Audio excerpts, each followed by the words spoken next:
नमस्कार बहनों और भाइयों। भूगोल की ज्ञान सागर यात्रा में आपका एक बार से दोबारा से पुनः स्वागत है। बहनों और भाइयों, इस वीडियो में जो बनाई जा रही है ये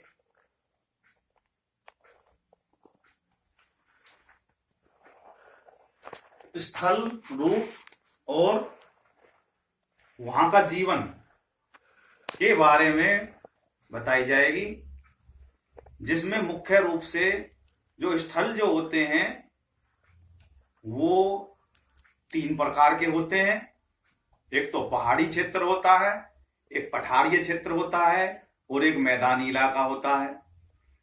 तो इनके अंतर्गत जो लोग रहते हैं उनका जीवन कैसा होता है और वहां पे क्या क्या चीजें होती हैं, इनके बारे में बताया जाएगा। तो आप इस वीडियो को ध्यान से देखें, मेरे चैनल को लाइक करें, सब्सक्राइब करें और आप देखिएगा। देखिए, सबसे पहले अथर्ववेद में जो हमारी जो एनसीईआरटी की जो किताबें अब जो छपी हैं, जो नया सिलेबस आया है, उसकी मुख्य विशेषता ये है कि उसमें हर पाठ के ऊपर कुछ कोटेशन दी हुई होती हैं जो हमारे यहाँ के दार्शनिक या पुराण, वेद, गीता और भी अन्य धर्म ग्रंथों से या किसी जो दार्शनिक लोग हैं उनके विचार हैं। तो इसमें अथर्ववेद का जो पृथ्वी का स्रोत है, स्तोत्र बोलते हैं, उसमें भूमि सूक्त नामक खंड में बातें कुछ कही गई हैं, वो मैं बताता हूं। इसमें पृथ्वी की स्तुति की गई है। तो अथर्ववेद में स्तुति की गई है कि हे धरती, हे पृथ्वी मां, आप हमारी माता हैं और हम आपकी संतानें हैं। आप हमारे भार से मुक्त हों तथा आप ऊंचे ऊंचे नीचे धरातल और पेड़ पौधों से युक्त हों। आपकी संपन्नता शक्तियों से भरपूर हो। आप की संपन्नता में ही हमारी संपन्नता है, हम संपन्न हो। आप भरी पूरी हो, आपकी शक्ति बढ़े। इस प्रकार से अथर्ववेद में पृथ्वी की स्तुति की गई है। तो अथर्ववेद का मैंने ये बता दिया कि क्या बताया गया है। अब इसके बाद में पर्वत और पहाड़ी, जो पृथ्वी पे सबसे पहले होते हैं पर्वत, पहाड़ी, ये बताऊं। पर्वत जो होते हैं वो जमीन से ऊंचे हुए जो स्थल होते हैं उनको पर्वत बोलते हैं। बहुत से बच्चों को ये भी नहीं पता होती कि पर्वत, पहाड़, पर्वत क्या होता है। तो पर्वत क्या होते हैं? जमीन से उठे हुए स्थल जो होते हैं उनको पर्वत बोलते हैं। उनकी पहचान क्या होती है कि उनका जो ये देखो, ये पर्वत है, इसका जो आधार है चौड़ा होता है। यानी कि ये छोटे ऐसे नहीं है कि 4 इंची का एक दीवार ऊंची उठा दे। कई कई किलोमीटर, कई कई मीटर जो है उनका ढाल, उनकी चौड़ाई होती है, उसको आधार बोलते हैं। ये आधार है, ये काफी चौड़े होते हैं और फिर ये ऊपर उठते हैं, ऐसे सीधी ढाल लेते हुए ऊपर उठ के शिखर बनाते हैं। इनका शिखर जो होता है वो पतला होता है ऐसे, और खड़ी ढाल लिए हुए रहते हैं। ऐसे जो शिखर होते हैं उनको पर्वत बोलते हैं। ऐसे शिखरों को पर्वत बोलते हैं। दूसरी होती है पहाड़ी। पहाड़ी क्या होती है? ये इसमें भी आधार तो इसका चौड़ा होता है, लेकिन इसकी जो चोटी होती है ये गोलाकार होती है और ये ऊंचाई में भी थोड़ी कम ऊंचाई वाली होती है। तो ऐसी जो पहाड़ होते हैं, पर्वत होते हैं, उनको पहाड़ियां बोलते हैं। ये छोटी होती है। तीसरा होता है पठार। पठार क्या होता है?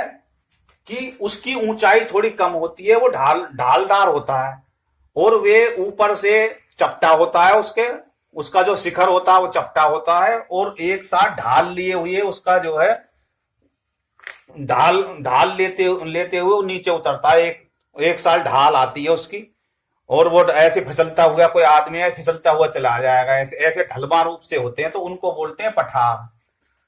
अब ये पठार जो बनते हैं ये ज्वालामुखी, वहां पे पहाड़ पे पहले कोई ज्वालामुखी है वो फटती है एक साथ और ज्वालामुखी का जो लावा होता है वो ऐसे ऊंचा सा उठता है तो वो पठार होता है। पठार की जो वो होती है, पहाड़ जो होता है वो थोड़ा सख्त होता है और उसमें अनेकों खनिज पदार्थ होते हैं। यहाँ की जो मिट्टी होती है वो सख्त होती है और कम उपजाऊ होती है, लेकिन जो लावा निकल के जो उसका एरिया बना उसकी मिट्टी काली होती है और उसमें वो उपजाऊ होती है। अब एक होता है मैदान, ये मैदान है। मैदान जो होते हैं वो बिल्कुल समतल एरिया होते हैं, जो पहाड़ों से जो नदियां निकलती हैं उनकी जो मिट्टी आई, उन मिट्टी की जो तलछट से आके वो जो नीचे का जो प्लेन एरिया वहां पे आके वो मिट्टी जो है इकट्ठी होती रहती है और उससे वो मैदान बन जाते हैं, उनको मैदान बोलते हैं। ये बड़े उपजाऊ होते हैं यहाँ की मिट्टी और इसमें खेती करने के लिए बहुत ही कुछ अनोखी एक जो उपजाऊ मिट्टी मिल जाती है। तो ये जो मैदान होते हैं जो बिल्कुल इसमें कोई ऊंची नीची स्थल नहीं होता, बिल्कुल जैसे पार्क होते हैं बिल्कुल एकसार, ऐसे मैदानों को मैदानी एरिया बोलते हैं। और ये है समुंदर, इसके तल से इनकी दूरी नापी जाती है। समुंदर तल से जो दूरी नापी जाती है उसको तुंगता बोलते हैं, हिंदी में तुंगता बोलते हैं उसको। तो मैंने बता रहा था कि समुंदर तल से जो दूरी नापी जाती है, ऊंचाई जो नापी जाती है उसको तुंगता बोलते हैं और उसको इसको जो है तुंगता बोलते हैं।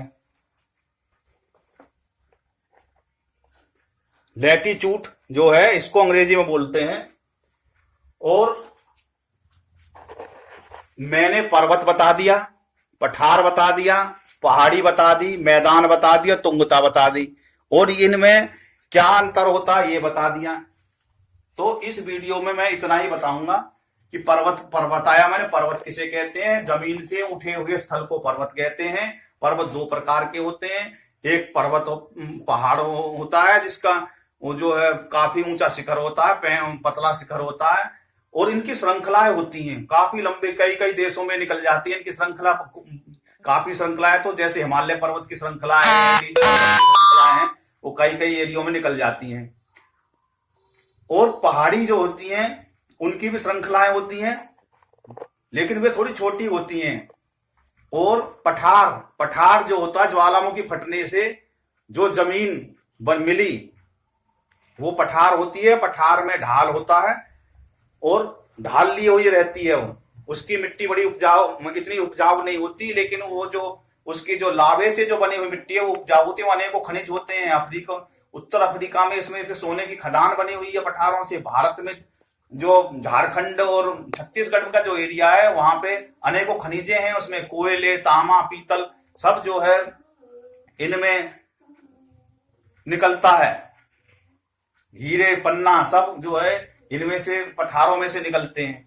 तो इस प्रकार से मैदानी एरिया में क्या है, जो जमीनी एरिया है, धरातल का एक सार एरिया है, नदी यहां से आके ऊपर से तलहटी में से निकल के आती है।